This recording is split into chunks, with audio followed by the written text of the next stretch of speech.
The barista at Grind Coffee knew exactly how I liked my morning fix. Large dark roast, 2 sugars, and a side of existential dread about my failing marriage. What she didn't usually include was a phone number scrawled on the cup sleeve with the words, "Call this now," in block letters. I'm Nick Harmon, 37 years old, cybersecurity manager at a mid-tier tech firm, and apparently the kind of guy who gets mysterious messages from 20-something coffee shop employees.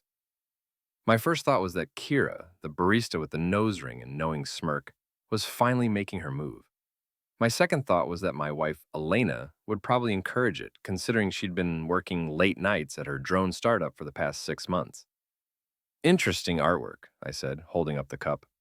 Kira just stared at me with those dark eyes that seemed to see right through my khakis and button-down shirt to the disappointed man underneath. Just call it, she said, wiping down the espresso machine with more intensity than necessary. I walked to my usual corner table, the one where I could watch the morning rush of ambitious 20-somethings ordering oat milk lattes while scrolling through job postings. My phone buzzed with a text from Elena. "Working late again tonight? Don't wait up. Order pizza or something." The fourth time this week. I stared at the number on the cup sleeve, then back at Elena's text. What did I have to lose? My dignity was already somewhere in the gutter between my wife's indifference and my own pathetic acceptance of it. I dialed the number. Nick Harmon? The voice was gravelly, official, the kind that belonged to someone who'd seen too much and slept too little. Yeah, who's asking? Special Agent Hollis, FBI. Don't go home. Pack your bags. Come to this address. He rattled off a location on the industrial side of town. Don't tell your wife. The line went dead. I sat there, coffee growing cold, staring at my phone like it had just told me I'd won the lottery and been diagnosed with cancer simultaneously. The FBI knew my name. They knew where I got my coffee. They knew about Elena. My hands started shaking, which was embarrassing because the hipster at the next table was definitely judging me. I'd always suspected something was off about my wife's sudden career advancement, her mysterious Russian colleagues, and her newfound passion for aeronautical engineering. But FBI level off? That was a plot twist I hadn't seen coming. I stood up, legs unsteady, and walked back to the counter. Kira was serving a customer, but her eyes tracked me like a security camera. Thanks for the coffee, I said when she was free. And the artwork. She leaned across the counter, voice low. Your wife isn't who you think she is, Nick. Neither am I. Before I could respond, she'd moved on to the next customer, leaving me standing there like an idiot with a cold coffee and a head full of questions that probably had answers I didn't want to hear. I walked out into the gray October morning, my breath visible in the cold air. The city looked the same as always, mid-sized, forgettable, the kind of place where tech companies came to die quietly. But now it felt different, like I was seeing it through a filter I hadn't known existed. My phone rang. Elena. Hey, honey, I forgot to mention, I'll be traveling this weekend. Company retreat. You'll barely notice I'm gone. Where? Oh, boring corporate stuff. Hey, I've got to run, love you. She hung up before I could say it back. Not that I would have meant it. I got in my Honda Civic, the most boring car ever manufactured, and punched the FBI address into my GPS. 30 minutes across town, through neighborhoods that got progressively more industrial and less maintained. My phone kept buzzing with work emails, but they seemed irrelevant now. How do you concentrate on network security protocols when your wife might be a Russian spy? The address led to a warehouse district that looked like the set of every crime drama ever made. Gray buildings, broken windows, the kind of place where people disappeared and nobody asked questions. I parked next to a black SUV that screamed federal government and walked to a door marked only with numbers. Agent Hollis looked exactly like I'd imagined. 50s, gray hair, suit that had seen better days, and the kind of tired eyes that belonged to someone who'd spent too many years dealing with other people's lies. He was standing next to a table covered with photographs, documents, and what looked like surveillance equipment. Mr. Harmon, thank you for coming. Did I have a choice? He almost smiled. There's always a choice. Coffee? I've had enough coffee for one day. Fair enough. He gestured to the photographs. Your wife, Elena Harmon, project manager at Skyward Dynamics. Married to you for 6 years, no children, lives in a nice house on Maple Street that's probably worth more than your combined salaries should afford. I looked at the photos. Elena leaving her office. Elena at lunch with a man I recognized as Maxim Antonov.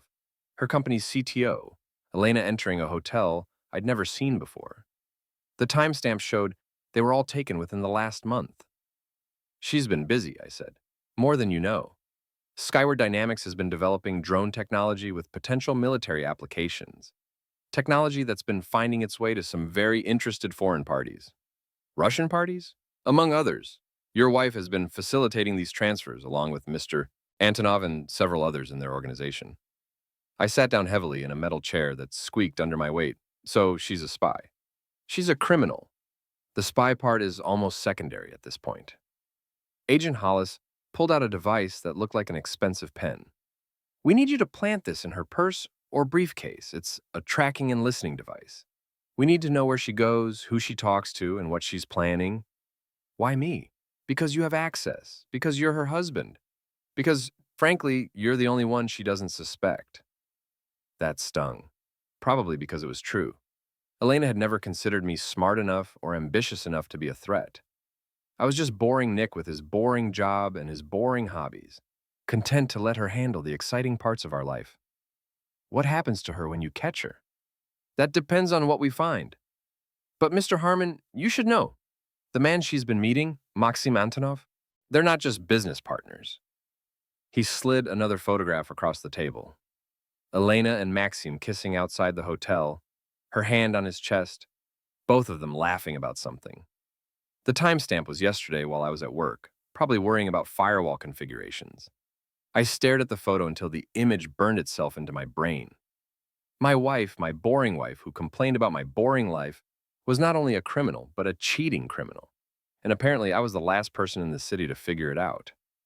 I'll do it, I said. Agent Hollis nodded. We'll be in touch. And Mr. Harmon, be careful. Your wife is more dangerous than she looks. I drove home in a daze, the FBI tracking device burning a hole in my jacket pocket like radioactive evidence of my wife's betrayal. Our house looked the same as always. Two-story colonial, well-maintained lawn, the kind of place where normal people lived normal lives. But nothing about my life was normal anymore. Elena's car was in the driveway, which was unusual for a Wednesday afternoon. I sat in my Honda for a moment, trying to figure out how to act natural when everything I thought I knew about my marriage had just exploded like a cheap firework. I found her in the kitchen, laptop open, talking rapidly in what sounded like Russian. She ended the call abruptly when she saw me. You're early, she said, closing the laptop with more force than necessary. I thought you'd be at the cafe until at least 5. Decided to come home and spend time with my wife. Crazy concept, right? She looked at me strangely, like I'd just suggested we take up interpretive dance. Are you feeling all right? Never better. Hey, let's order dinner. Something different. How about pizza? Pizza? Elena's voice went up an octave. We never order pizza. Exactly. Let's be spontaneous. Live a little. What do you say we get one of those ridiculous pizzas with pineapple on it? Elena stared at me like I'd suggested we burn down the house. Pineapple pizza is an abomination, Nick, you know that. Maybe I'm feeling abominable today. She stood up, grabbing her purse from the counter. I think you're having some kind of breakdown. I'm going to the office. We have a big presentation tomorrow. On a Wednesday night? Some of us have demanding careers, Nick. Some of us are trying to build something important. As she reached for her coat, I saw my chance. Her purse was sitting open on the counter, and she was distracted by whatever crisis I'd apparently created by suggesting pineapple pizza. I pulled out the pen device and dropped it into the main compartment, my heart hammering like I was defusing a bomb. You know what's important, Elena? Honesty, communication. Not working late every night with mysterious colleagues. She turned to face me, and for a moment, I saw something flicker across her face. Surprise, maybe even fear.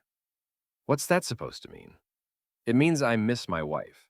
It means I'd like to know what's so fascinating about drone technology that it keeps you out until midnight. You wouldn't understand, it's complicated. Try me, I work in cybersecurity, remember? I'm not completely stupid. Elena's laugh was sharp, bitter. No, Nick, you're not stupid. You're just predictable, safe, boring. She walked out, leaving me standing in our kitchen with the taste of my own inadequacy in my mouth. But this time, instead of feeling sorry for myself, I felt something else. Anger. Pure, clean anger that cut through 6 years of accumulated disappointment like a knife through butter. I waited until I heard her car leave, then went upstairs to her office. She always kept it locked, claiming she had sensitive work documents inside. I'd never questioned it, respecting her privacy like the good, boring husband I was supposed to be. But good, boring husbands don't have FBI agents asking them to plant surveillance devices. Good, boring husbands don't discover their wives are criminals and cheaters in the same afternoon. I use my cybersecurity skills for something more interesting than corporate network protection. Elena had given me access to our shared cloud account years ago, back when we actually trusted each other. She'd probably forgotten about it, assuming I'd never look at anything that wasn't directly related to our household finances. She was wrong. The encrypted files were hidden in a folder labeled grocery lists, which would have been clever if she'd remembered that I did most of our grocery shopping. I spent 2 hours breaking through her amateur encryption, and what I found made my stomach turn. Financial transfers to offshore accounts, technical specifications for military-grade drone systems, and most damaging of all, a folder full of text messages and photos that she'd backed up from her phone. The texts between Elena and Maxim were brutal in their honesty, not just about their affair, but about me. "He's so pathetic," Elena had written. "Sits there every morning with his coffee and his little routine, completely oblivious to everything. Sometimes I wonder if he'd even notice if I moved out." Maxim's response, "At least he's useful. Perfect cover for what we're doing. Nobody suspects the boring suburban couple." True, though I have to pretend to find him attractive. Do you know how hard it is to fake interest in someone who gets excited about network security updates? There were photos, too. Elena and Maxim at restaurants I'd never been to, at hotels during her supposed business trips, in his apartment that looked like something out of a magazine. They looked happy together. Genuinely happy in a way that Elena and I hadn't looked in years. My phone buzzed. A text from Doug Harper, my old college roommate who'd become a private investigator after washing out of the police academy. Doug was the kind of guy who still thought fart jokes were hilarious and considered beer a food group, but he was loyal, and he owed me money from our last poker game. "Want to grab a drink?" "My treat." I texted back, "Actually, I need a favor. Professional favor." "Ooh, mysterious. Meet me at Murphy's in an hour." Murphy's bar was the kind of place where the beer was cheap, the lighting was dim, and nobody asked questions about why you looked like your life had just imploded. Doug was already there when I arrived, nursing a Budweiser and flirting unsuccessfully with the bartender. "Nick, you look like hell. What's wrong?" I slid into the booth across from him and ordered a whiskey, which was unusual enough to make Doug raise his eyebrows. I was usually a beer guy, predictable as always. "I need you to follow someone, take pictures, document where they go, who they meet, cheating spouse, among other things." Doug leaned forward, suddenly serious. "Elena." I nodded, not trusting my voice. "Mess, man, I'm sorry. Who's the guy?" "Maxim Antonov. Russian guy, works at her company, drives a Tesla, lives downtown, probably thinks he's God's gift to women. They always do. When do you want me to start?" "Tomorrow. But Doug, be careful. This might be bigger than just an affair." "How much bigger?" I thought about Agent Hollis, the FBI warehouse, the drone specifications I'd found in Elena's files. "Let's just say you might want to stay extra careful and keep your distance." Doug grinned, the kind of grin that had gotten us both in trouble in college.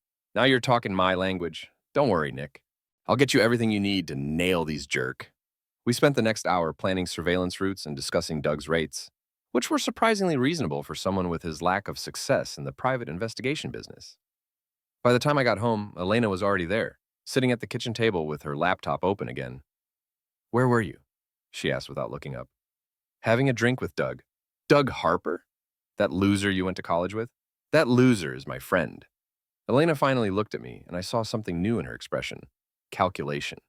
Like she was trying to figure out if I was becoming a problem that needed to be managed. "Well, try not to make it a habit. You have work tomorrow. So do you. Big presentation, right?" "Right." She went back to her laptop, dismissing me like I was a servant who'd overstayed his welcome in the master's presence. But this time, I didn't feel dismissed. I felt motivated.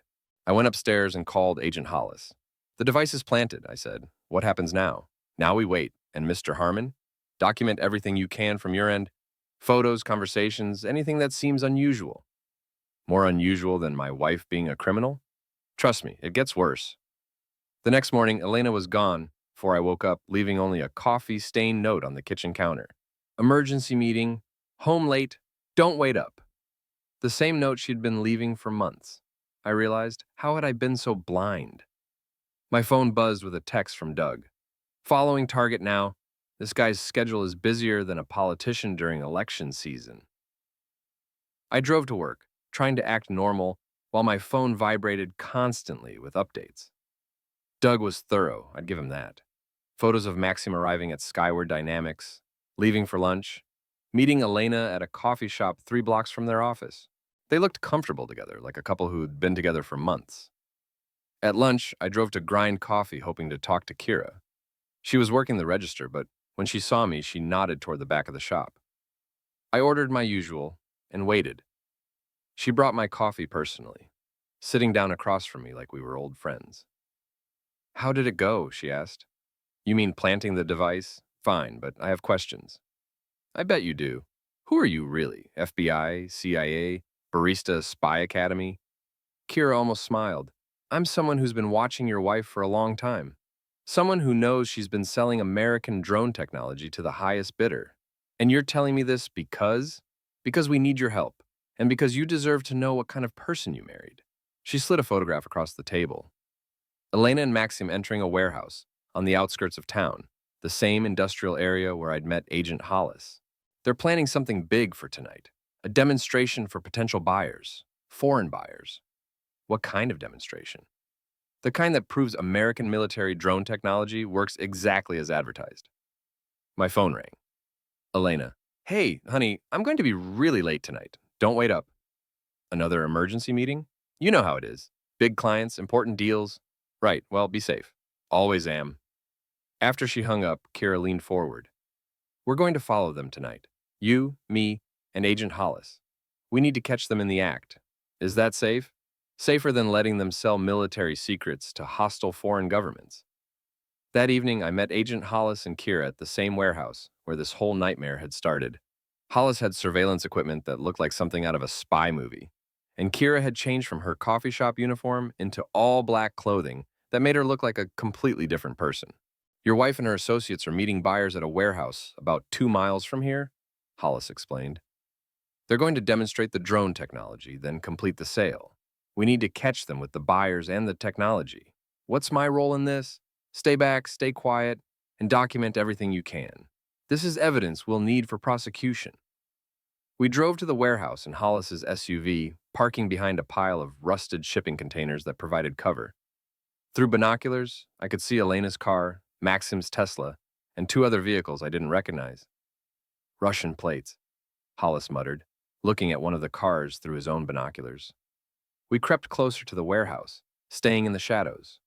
Through a broken window, I could see Elena setting up what looked like a sophisticated computer system while Maxim worked on several small drones. 2 men in expensive suits watched from a safe distance, occasionally speaking to each other in what sounded like Russian. "Those are the buyers," Kira whispered. "Military contractors working for foreign interests."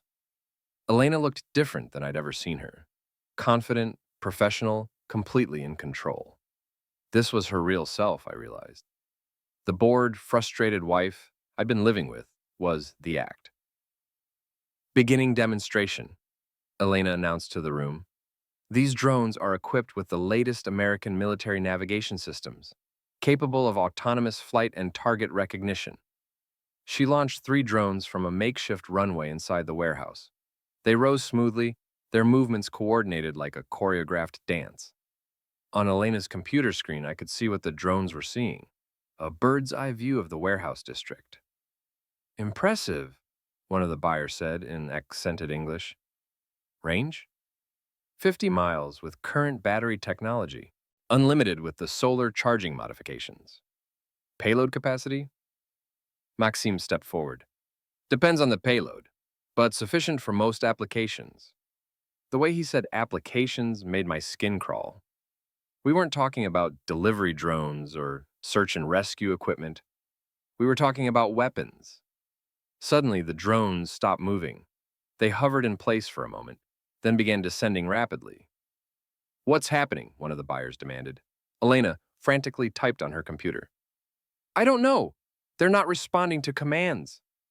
The drones crashed to the warehouse floor, their navigation systems apparently completely dead. Elena's face went white. The technology is flawed, the buyer said coldly. This demonstration is over. No, wait, Elena said desperately. This has never happened before. Give me 5 minutes to... We're leaving. As the buyers headed for the door, Agent Hollis spoke into his radio. Go, go, go. FBI agents swarmed the warehouses from multiple entrances. Elena and Maxim were caught completely off guard, still staring at their crashed drones when the agents burst through the doors. FBI! Everyone on the ground! What followed was chaos. One of the Russian buyers tried to run and tripped over a bag of something that exploded in a white cloud. Flour, apparently, left over from whatever the warehouse had been used for previously. The white powder filled the air, making everyone cough and stumble around like actors in a bad comedy. Through the chaos, I saw Elena being handcuffed. She looked around desperately and saw me crouched behind the window, camera in hand, documenting everything. Our eyes met for a moment across the warehouse. Her expression went through several emotions: surprise, betrayal, and finally, pure hatred. She mouthed something that looked like, "You coward," but I couldn't be sure through the flour-filled air. Maxim was tackled by 2 agents while trying to delete files from Elena's computer. He went down hard, his expensive suit getting covered in warehouse dust and flour. The tracking device worked perfectly, Agent Hollis said, appearing beside me. It disabled their navigation systems at exactly the right moment. So the pen you gave me wasn't just for surveillance? Multi-purpose. Your wife has been selling functional technology to foreign agents for months. Tonight, she sold them very expensive paperweights. As Elena was led away in handcuffs, she saw me again. This time, she screamed something in Russian that I was pretty sure wasn't a term of endearment. What happens now? I asked. Now the real fun begins, Agent Hollis said. Now you get your life back. The next morning, I woke up alone in my house for the first time in 6 years. Elena was in federal custody, and according to Agent Hollis, she'd be there for a while. The FBI had found enough evidence to charge her with espionage, conspiracy, and about a dozen other crimes that carried serious prison time. But prison wasn't enough for me. Prison was abstract, distant. I wanted something more immediate, more personal. I wanted Elena and Maxim to understand what it felt like to have their lives destroyed by people they trusted. Doug called while I was having my morning coffee, at home for once instead of at Grind Coffee. Nick, you need to see what I got yesterday. He came over with a laptop full of photographs and video footage that painted a very complete picture of Elena and Maxim's affair. Hotel visits, restaurant dates, shopping trips where Elena bought lingerie I'd never seen her wear. But the most interesting footage was from Maxim's apartment building. Check this out, Doug said, pulling up a video file. Your boy Maxim has a parking spot in the building's garage, a signed spot right next to the elevator. Very convenient. Why is that interesting? Because the building's security system is about as sophisticated as a screen door. And because Maxim is apparently the kind of guy who thinks his Tesla is too precious to park on the street. I looked at the video of Maxim carefully parking his pristine white Tesla in the same spot every evening, then taking the elevator to his apartment on the 15th floor. Doug, how would someone hypothetically disable a Tesla without causing permanent damage? Hypothetically? There are lots of ways. End the battery, mess with the computer system, block the charging port. Why? Just curious, Doug grinned. Nick, are you planning something devious? Because if you are, I want in. That evening, I used my cybersecurity skills for something more satisfying than corporate network protection. Maxim's Tesla, like most modern cars, was essentially a computer on wheels. And computers, as I knew better than most people, were vulnerable to all sorts of interesting problems. I didn't damage anything permanently. I just made sure that when Maxim tried to start his car the next morning, it would think the battery was dead. And when he called Tesla roadside assistance, they'd find nothing wrong with the car. It would start perfectly for them. But the real satisfaction came from watching Doug's surveillance footage of Maxim's reaction. 15 minutes of a grown man in an expensive suit having a complete meltdown in a parking garage, screaming at a car that refused to start, then screaming at the Tesla customer service representative, then screaming at the tow truck driver who couldn't find anything wrong with the vehicle. This is beautiful, Doug said, watching Maxim kick his own tire in frustration. But what's the point? The point is that Maxim missed his big presentation to the board of directors this morning. The presentation that was supposed to secure his promotion to vice president. How do you know about his presentation? Because Elena's computer files included his entire calendar. And because I may have sent an anonymous email to Skyward Dynamics HR department with some very interesting photographs of their CTO and project managers' extracurricular activities. Doug's grin got wider. You sent them the hotel photos? Among other things. Turns out companies don't like it when their executives use company credit cards to pay for romantic getaways while they're supposed to be at business conferences. My phone rang. It was Tanya Morrison, Elena's best friend and the biggest gossip in our social circle. Tanya had never liked me, probably because I wasn't exciting enough for her taste, but she loved drama more than she disliked boring husbands. Nick, I just heard about Elena. Is it true she was arrested? It's true? For what? Espionage. Selling military secrets to foreign agents? The usual. There was a long pause. You're joking. I'm not. And the thing with Maxim? Also true. Another pause. Nick, I owe you an apology. I knew about the affair, but I thought... Elena said you were okay with it, that you had some kind of arrangement. What kind of arrangement? She said you were boring in bed and didn't care if she found excitement elsewhere. The humiliation hit me like a physical blow. Elena hadn't just cheated on me. She'd told her friends I was okay with it. She'd made me look like a pathetic, deceived partner who was too weak to stand up for himself. Tanya, would you like to know what Elena really thought about her friends? What do you mean? I have access to all her files now, including the ones where she talks about you.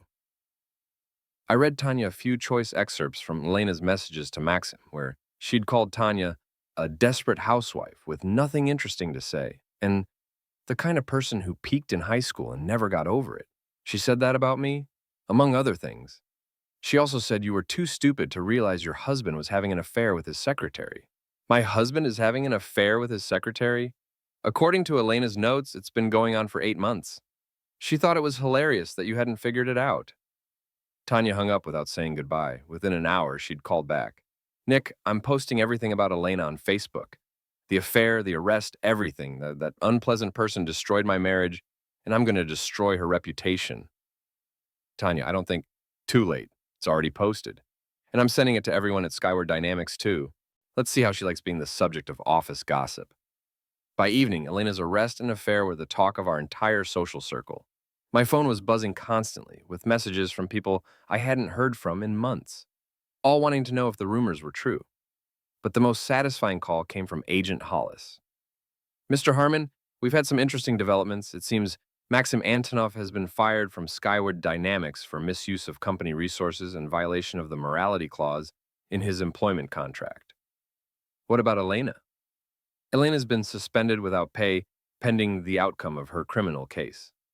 But more importantly, we've discovered that she and Maxim weren't just selling to Russian buyers. They had clients in 3 different countries, and they'd been at this for over 2 years. How much money are we talking about? Several $1,000,000, hidden in offshore accounts that Elena thought we'd never find. What happens to the money? Asset forfeiture. The government seizes everything connected to criminal activity. Elena's going to come out of this with nothing. That night, I sat in my kitchen, eating takeout Chinese food and reading through more of Elena's files. I found detailed plans for expanding their operation, lists of potential buyers, and most interesting of all, Elena's personal journal entries about our marriage. Nick is the perfect cover, she'd written. Nobody suspects a boring suburban housewife of anything interesting. He's so predictable, so trusting, so completely oblivious to everything around him. Sometimes I think I could bring Maxim home for dinner and Nick would just assume he was a colleague. But the entry that hurt the most was from our last anniversary. 6 years married to the most unambitious man in America. He's content with his little job, his little hobbies, his little life. No wonder I need excitement elsewhere. I deserve better than this mediocrity. I closed the laptop and looked around our kitchen, our house, our life that she'd found so inadequate. Maybe she was right. Maybe I had been boring, predictable, unambitious. But boring, predictable men could be dangerous when they finally decided to stop being nice. My phone buzzed with a text from Doug. Maxim's apartment building has a gym. Very fancy, very exclusive. Thought you might want to know. I texted back, why would I want to know that? Because the gym has a pool, and because Maxim apparently likes to swim laps every morning at 6 a.m. Very predictable schedule. And and the pool area has a lot of security cameras. Would be a shame if someone accidentally locked him in the pool area overnight, especially with all those cameras recording his reaction. I stared at the text for a long moment, then typed back, "That would be terrible." Completely hypothetical, of course. Of course. Hypothetically, the pool area door locks automatically at midnight and doesn't open until 6 a.m. Hypothetically. Elena made bail after 3 days in federal custody, which surprised everyone except Agent Hollis, who explained that federal judges sometimes allowed bail for nonviolent crimes if the defendant had community ties and wasn't considered a flight risk. "She's not going anywhere," he told me over coffee at a diner across town from Grind Coffee. "We have her passport, her assets are frozen, and she's wearing an ankle monitor. Plus, she thinks she's going to beat the charges. Can she? Not a chance, but she doesn't know that yet." Elena called me that afternoon, her voice shaky and desperate, in a way I'd never heard before. "Nick, I need to see you. We need to talk." "I don't think that's a good idea." "Please, I know you're angry, and you have every right to be, but I can explain everything." "Explain what? The espionage or the affair?" There was a long pause. "Both, neither. It's complicated." "Everything's complicated with you, Elena. Meet me tonight. The construction site on Harbor Road. You know the one. They're building that new office complex." "Why there?" "Because it's private. Because we can talk without anyone listening. Please, Nick, I'm begging you." I agreed, but not because I wanted to reconcile. I agreed because Agent Hollis had asked me to. Elena was still in contact with people the FBI wanted to identify, and they needed to know who she was talking to and what she was planning. "She's desperate," Hollis explained. "Desperate people make mistakes. We want to be there when she makes hers." That evening, I drove to the construction site wearing a wire that was so small and sophisticated I couldn't even feel it. Doug was following at a distance, and Agent Hollis was positioned with surveillance equipment in a van parked behind a pile of construction materials. The site was a maze of half-built concrete structures, steel beams, and construction equipment. Elena was waiting for me, near a partially completed building, looking smaller and more fragile than I'd ever seen her. "Thank you for coming," she said. "What do you want, Elena?" "I want my husband back. I want my life back. You should have thought about that before you became a criminal." She stepped closer, and I could see tears in her eyes. Real tears, not the fake ones she'd used to get out of speeding tickets. "Nick, I never meant for any of this to happen. It started small, just sharing some technical specifications with Maxim's contacts. They were paying good money, and I thought it was harmless." "Harmless? You were selling military secrets." "I was selling drone navigation software. I didn't know what they were going to use it for." "Nonsense." Elena flinched like I'd slapped her. I'd never sworn at her before, never raised my voice, never shown any real anger. I'd always been the calm, reasonable one in our relationship. "And what about Maxim?" I continued. "Was sleeping with him also harmless?" That was different. You and I, we'd grown apart. You never seemed interested in me anymore. I was never interesting enough for you." "There's a difference." "That's not true. I read your files, Elena. I know what you really think of me. Boring, predictable, mediocre." She looked genuinely surprised. "You read my files?" "I read everything. The financial records, the client lists, the messages between you and Maxim, all of it." "How?" "Turns out your boring, predictable husband is pretty good with computers." Elena's expression changed, the desperate vulnerability replaced by something harder, more calculating. This was the real Elena, the one who'd been running a criminal operation for 2 years. "What do you want?" she asked. "I want you to disappear. Leave town, start over somewhere else, and never contact me again." "I can't do that. I'm on bail. I have an ankle monitor." "Then I guess you're stuck dealing with the consequences of your choices." Elena pulled out her phone. "I'm calling Maxim. He'll know what to do. Good luck with that. Maxim's been fired, his assets are frozen, and he's facing the same charges you are. Plus, he's been locked in his building's pool area since midnight last night." "What?" "Turns out the door locks automatically, and the building maintenance guy won't be in until morning. Security cameras are getting some great footage of him having a breakdown." Elena stared at me like I'd grown a second head. "You did that?" "I did a lot of things. Want to hear about them?" Before she could answer, Doug appeared from behind a concrete pillar, video camera in hand. "Getting all of this," he announced cheerfully. "Elena Harmon, federal criminal, begging her boring husband for help. This is going to make a great YouTube video." You're recording this? Elena's voice went up an octave. We're recording everything, I said. The FBI is very interested in who you're planning to call, what you're planning to do, and whether you're going to try to flee the country. Elena looked around desperately, finally realizing she was trapped. This is entrapment. It's illegal. Actually, it's not, Agent Hollis said, emerging from the shadows with two other agents. You called this meeting, you chose the location, and you're free to leave at any time. But you can't leave the state, one of the other agents added. Ankle monitor, remember? Elena's face went through a series of expressions: anger, fear, desperation, and finally resignation. She looked at me with something that might have been respect. I underestimated you, she said. Everyone did. That was your mistake. Agent Hollis stepped forward. Ms. Harmon, we'd like you to come with us. We have some additional questions about your operation. Are you arresting me again? Not yet, but we will be soon. Your choice whether you want to cooperate or make this harder on yourself. Elena looked at me one last time. I did love you, Nick, in the beginning. No, you didn't. You loved the cover I provided. You loved having a boring, predictable husband who wouldn't ask questions about your exciting life. She didn't argue, which was answer enough. As the FBI agents led Elena away, Doug clapped me on the shoulder. Not bad for a boring guy, he said. I'm just getting started. 3 weeks later, I was back at Grind Coffee, sitting at my usual table, reading the morning news on my tablet. The headline story was about the breakup of a major espionage ring that had been selling American military technology to foreign buyers. Elena and Maxim were prominently featured, along with several other defendants who'd been arrested in a coordinated operation across 3 states. Kira brought me my coffee without being asked. Large dark roast, 2 sugars, no mysterious phone numbers this time.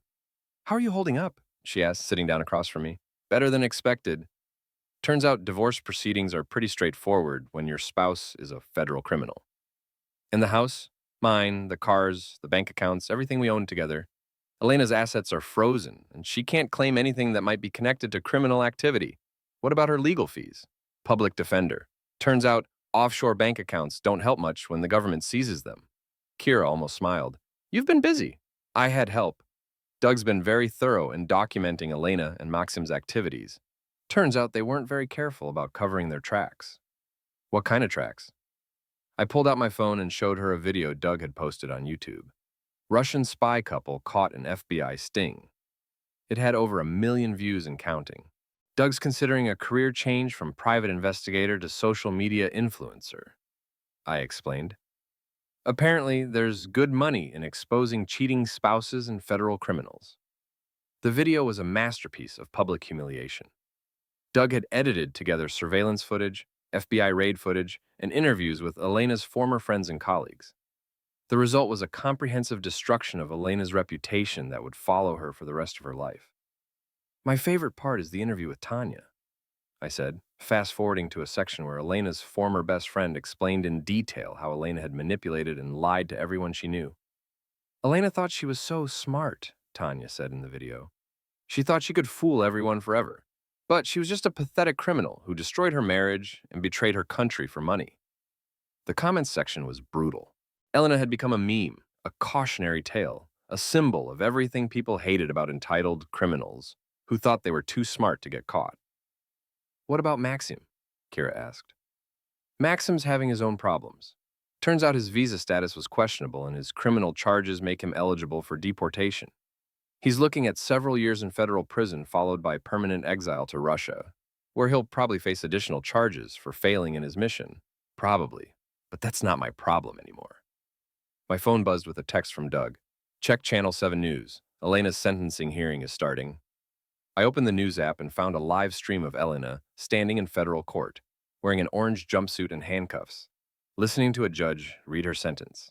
15 years in federal prison, followed by deportation to whatever country would take her. Elena looked older, smaller, broken in a way that prison clothes and courtroom lighting couldn't fully explain. This wasn't the confident woman who'd been running a criminal operation while pretending to be a bored suburban wife. This was someone who'd lost everything and was finally understanding the real consequences of her choices. The judge was explaining that Elena would serve her sentence in a medium security facility in Texas, far from her former life and former friends. No conjugal visits, no early release, no special treatment for cooperating with federal investigators. The defendant showed a complete disregard for national security and personal loyalty, the judge said. She betrayed her country and her marriage for personal gain, and she showed no remorse until she was caught. Elena's lawyer tried to argue for a reduced sentence, claiming his client had been manipulated by Maxim and other criminal associates. But the evidence was overwhelming, and Elena's own files had documented her central role in the operation. 15 years, I said to Kira. She'll be 50 when she gets out. If she gets out. Federal sentences don't include parole. I closed the news app and looked around the coffee shop. Everything looked the same as it had 6 months ago, but everything felt different. I felt different. My phone rang. Agent Hollis. Congratulations, Mr. Harmon. Justice served.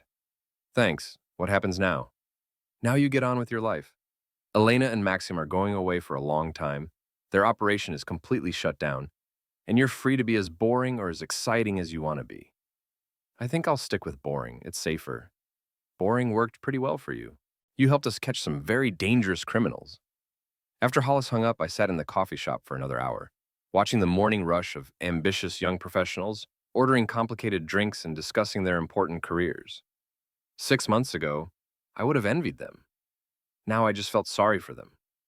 They had no idea how quickly their important lives could become criminal investigations. Doug texted me, "Want to celebrate? Drinks at Murphy's?" I texted back, "Rain check. I have plans. Hot date?" Something like that. I didn't have a hot date. I had something better.